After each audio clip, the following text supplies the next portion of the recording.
Hello, and thanks for tuning in with us today at the meeting place, whether it's Sunday morning or you're picking up this sometime midweek with us. We're thrilled that you're joining us with this. We're actually wrapping up a series today called our Summer Mixtape that we've been doing throughout the summer. And today, you're going to hear a message from me. Okay, you're welcome for that. But the last few weeks, we've actually had some incredible voices, some other thinkers and pastors and speakers and authors sharing with us. And so jump back on our YouTube channel and find one of those videos if you missed one, and just check it out as well this week, and I think you'll benefit from that. But today we're wrapping up and we're doing a talk on labels that I think has the power to change your life. I think that this is a talk that, man, if you could grab a hold of the message at 10 years old or 12 years old or 16 years old, this would radically transform your life. But most of us, we don't have that privilege, right? You're older like I am, and even in our adult life, though, we wrestle with labels. So today, you're going to benefit from today's talk. And this series that we've been doing, our summer mixtape, when it's been our in-house, so our messages that come from me, we've been doing our 3 and 10, 3 big things, one big idea, one big challenge, and one big question in 10 minutes or less. And I want to have full disclosure with you today because I don't like to be a liar or keep secrets. Today's message goes a little bit longer. I don't know, it might be like 12 minutes or 13 minutes, but I think it's good. I think it's helpful, and I think you're really going to benefit from it today. So watch this.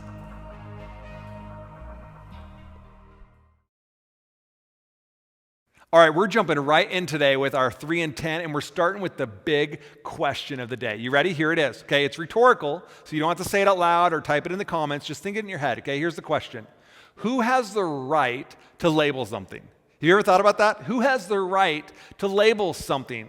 Here's 3 kind of entities that I think have the right to do so. Number 1 is the manufacturer. If you made it, you can label it. Manufacturers do this all the time. They put their brand and their logo on all sorts of things, so you know where it came from and you know where to go back to get more, right? Manufacturers can label things. Number 2 is the owner. If you're the owner of something, surely you can label it. You can do what you want with it. In fact, it would be really weird for me to walk into your house and bring a label maker with me and just start like typing up labels and putting on like peanut butter and dirty laundry basket and basement door. You know, like even if they were the right labels, it wouldn't be my place because you're the owner, not me. It would be weird, okay? And then the third one is this.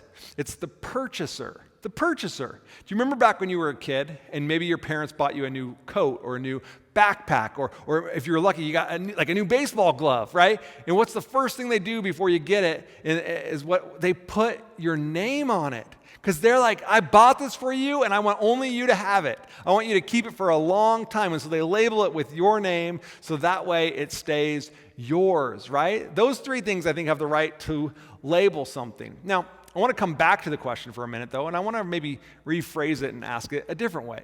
And I think asking it this way puts it in perspective. And it also puts it as probably one of the most important questions we could ask ourselves. It really has the ability, if we grasp it and can answer it correctly, to really transform our life. And so here's the question again, but kind of 2.0, a little different, okay? Who has the right to label you? Who's got the right to label you? We've all got labels, don't we? I mean, labels are everywhere. They're on everything, but we also carry labels. We have labels that we've given ourselves. We have labels that other people have given us. I remember, I want to kind of take you down a little memory lane here for me growing up. Some of my first labels that I remember about myself, okay? I remember being in 2nd and 3rd grade, and I had the unique privilege of being taken out of my class with all my other classmates and all my friends and putting in this small group of students where we got to work on the same stuff, but we got to have more fun when we did it. We got to slow down, do more hands-on stuff, and we got to just kind of do it a little bit differently. In fact, I loved going to this class, and it was called RSP, and guess what? I just assumed it meant really special people until 3rd grade when I realized it didn't. Okay? It didn't. It actually meant a resource specialist program. And it's literally a program to help kids that are struggling and they're learning at a slower pace than all the other kids. And then I realized, like, wow, this is what I've been going to 3 times a week for a couple of years. Wow. It changed the way I thought about that class, and it also changed the way I thought about myself. And I just took on this label here that this is me. I am not smart. I'm not smart. And I just wore that. I'm not like the other kids, apparently. I have to get extra help. I'm not smart. But okay, I'm not smart, but I got something else going for me. I love sports. I love playing sports. I love playing as many sports as I could. And so I grew up playing all sorts of sports. And I was tall, so you can imagine what sport did most people think I was good at? Basketball, right? Only the problem was I wasn't good at it. In fact, one time our team got a rebound and they toss it out to me for a fast break and I'm dribbling the ball down the court. The whole pack's behind me. It's an easy land. And guess what happened? Boom, my legs trip up. I literally spill out in the middle of the court. No one's around me. All the fans, because there's lots of fans when you're like 10 years old, all the audience, they're laughing at me, or at least that's what I assume they're doing. And I quickly took on this other label that, Tony, you're not athletic. You're just not. You're tall, but you're not. Bless your heart. You got a good heart, but you're not athletic.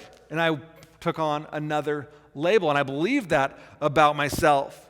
And then even in middle school, I've still played basketball. I finally made varsity in 9th grade, but my coach, I remember him telling me, Tony, you're not allowed to shoot three-pointers, and you're not allowed to dribble the ball down the court. Why? Because Tony is not athletic. It's like, just go be tall, right? I wasn't really great at sports. Another one that, as I made the transition from middle school to high school, if you're familiar with my story, you know that a lot of my life transitioned during those couple years in 8th, 9th grade to 10th grade. And when I transitioned to high school, all that, I even had a transition in my circle of friends, which meant in high school, I had no friends. Okay, and to make it even worse, I was now in a class with a guy, and guess what? His mom was my RSP teacher. Okay, you know what I believed about myself, Tony? You are not cool.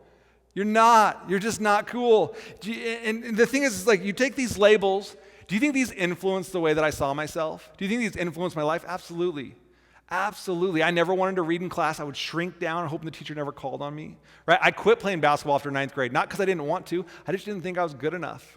Okay? And then in high school, do you know how many times I started a conversation around the lunch table with friends? Do you know how many times I started the conversation? I do. 0. Because when you don't think you're cool, you don't think you have something worth value to everybody else to say. They don't, why would they want to listen to you? You're not cool. Labels, here's the truth. Labels are powerful. They're incredibly powerful. They have the ability to really shape us. They can lock us into a way of thinking and lock us out from other things. Now, this brings it all back to this most important question. And again, I think if we can grasp this question and really tackle it and come to the right answer, it has the ability to transform our life. Okay? Your answer and your willingness to really take it from the right perspective can reshape your future. So again, here's a question one more time. Who has the right to label you? Do you think your friends have the right to label you? Do your siblings have the right? Does your boss have the right, or your coworkers have the right to label you? Who's got the right to label you? Let me tell you what I believe, okay? And here's our big idea for the day. Here's our big idea. I believe the one who has the right to label you is the one who made you, the one who owns you, and the one who purchased you. Now, sometimes we put our priority in the wrong manufacturers, but I believe that you have a manufacturer of your life, that you are not here on accident, that you are here by God's design. But we can put our priority on the wrong manufacturers. Like we become loyal to so many different brands, right? Some of you will only buy a certain car, a certain brand, a make of car, right? You'll only buy Honda, you'll only buy Toyota. You'll only drink a certain beverage, like we are a Coke family, or we are Coors Light only, or you'll only wear certain brands. Like right now, I've got a pair of my favorite shoes on. I got a pair of my favorite Nikes. Maybe you're watching this and you're wearing a Nike shirt, or you've got some Nike sneakers in your closet. Maybe your athletic gear, your workout gear is all Nike, and your golf clubs are Nike, and you love Nike. And I know what some of you are doing right now. You're watching this and you're screaming back at your screen right now saying, it's Nike. It's Nike. Like, you moron, right? Like you're typing in the comments here, Nike, right? And what's happening here is you're so loyal to a label that you don't even have stock in. But they've so well defined themselves that you feel like they have a false sense of value in our lives that will defend a label that really adds nothing to our life. Manufacturers, believing who made us matters. Believing that, for me, this is what I believe. I believe that God that God made you, that God owns you in the sense that you surrender your life to him, and he purchased you when Jesus was killed and crucified and hung on a cross. God has a label for your life, and it is radically different than the labels that the world wants to put on you. It is radically different than the labels that quite possibly you've been carrying for a long time that are a burden, they're a weight on your life. Jesus will transform your life. If you're not happy with your labels, get some new labels. Okay? Peel these suckers off. These don't have to be the things that define you, okay? You can start over. And I would encourage you to start with Jesus. Start thinking about and start finding out, what does Jesus believe about you? I want to tell you a quick story real quick, and then we're going to wrap up. It's a story from the Bible. It's found in the book of Mark. Mark is an eyewitness account of the life of Jesus, okay? Listen to this. You might miss it. It goes quick. He says this: as he walked along, he saw Levi, son of Alphaeus, sitting at a tax collector's booth. "Follow me and be my disciple," Jesus said to him. So Levi got up and he followed him. Now Levi invited Jesus and his disciples to come to his house for dinner, to be his dinner guests, along with, and listen to these labels, along with many tax collectors and many sinners, or many unreputable sinners, okay, the bad guys. And he invites them to come along with him, some disreputable sinners. But in verse 16, but then the teachers of the law, so there's another label here, the religious teachers, okay, they come along, and they're Pharisees. They saw him. They saw Jesus eating with these guys, these tax collectors, these sinners, and they asked the disciples. They say, "Hey, why is Jesus hanging out with such?" And then he gives it. This one. Why is Jesus hanging out with such scum? This is the label they're putting on these people. This is who Jesus is. Why is Jesus hanging out with scum? Okay, and it goes on. And Jesus, he heard this. And in verse 17, when Jesus heard this, he told them, and I just picture Jesus look at him square in the face, eye to eye. And he says to them, look, listen. Trying to hold back some emotions there. Just trying, because I just picture Jesus being upset, really disappointed in these religious teachers. He says, listen, it's not healthy people who need a doctor. It's the sick people who need a doctor. He says this, he says, I have come to not call those who think they are righteous, but for those who know they are sinners. He never came for the religious elite, for those that have it all together, that know how to answer every question and check every box, right? The Jesus Juniors of the world, that's not who he came for. He came for those who know they're sinners, who would be honest enough to say, yeah, you know what, my life is a little jacked up. In fact, it's a lot jacked up, because aren't we all? I know that I am. He came for those of us who can recognize, man, I don't have it all together, and I need God. I need God. See, Levi's life, Levi accepted the invitation to follow him. Levi was sitting at a tax collector booth that day. You know why? Because he was a tax collector. Levi was a traitor to his own people. That's why they called him scum. He was getting rich off taxing his own people, okay? They didn't like him. He was the worst of the worst, okay? He accepted the invitation to follow Jesus, and his life is transformed. He's never the same. That's what happens when we really submit ourselves to following Jesus. And so, what do?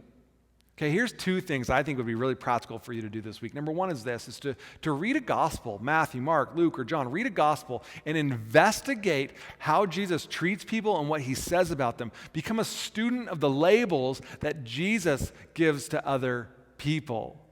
And then the second one is this, it's to take the focus off ourselves and put it on others for a minute, okay? So here's your big challenge for today. Here's your big challenge, is to encourage someone else. Take a moment, a text, a phone call, and speak life into somebody that's in your life, okay? We all carry labels, and some of these labels, they weigh us down. They are a burden because we're believing lies about ourselves, things that just make us feel shame. And we can be free of those things, and you have the ability to speak life and encouragement to somebody else. In fact, if you don't know what to say, imagine if your friend or your parent or your spouse were to sit down and have a conversation with Jesus, and Jesus' whole point of the conversation was just to encourage them. Imagine what Jesus might say to them, and then just go say that. Just steal the words from Jesus and tell them that. I dare you to take the challenge this week. I think you can. I think we'll benefit, and others will benefit from it. I love you guys. We'll be back next week.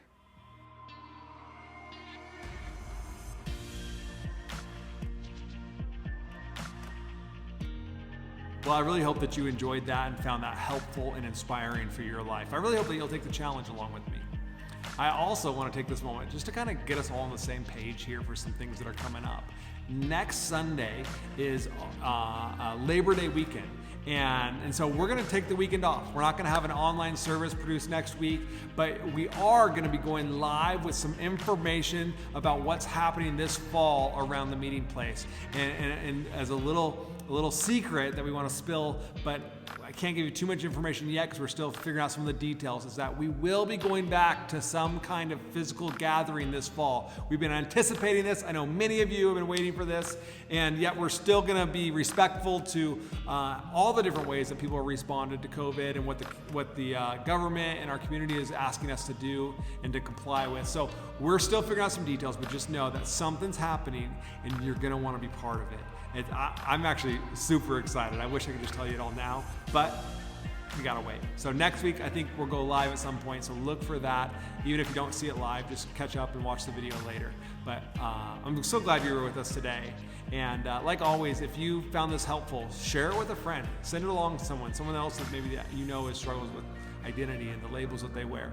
If you are part of the team here, part of the dream team, part of the meeting place, and you want to continue to contribute financially and invest into the vision and the mission of TMP, you can jump over to the website, tmpspokane.com, and you can give right there. I want to say thanks for your continued generosity. It's because of you that we continue to do these things. It's because of you that we get to keep our doors open when we go back to physical gatherings. So I'm grateful for each one of you.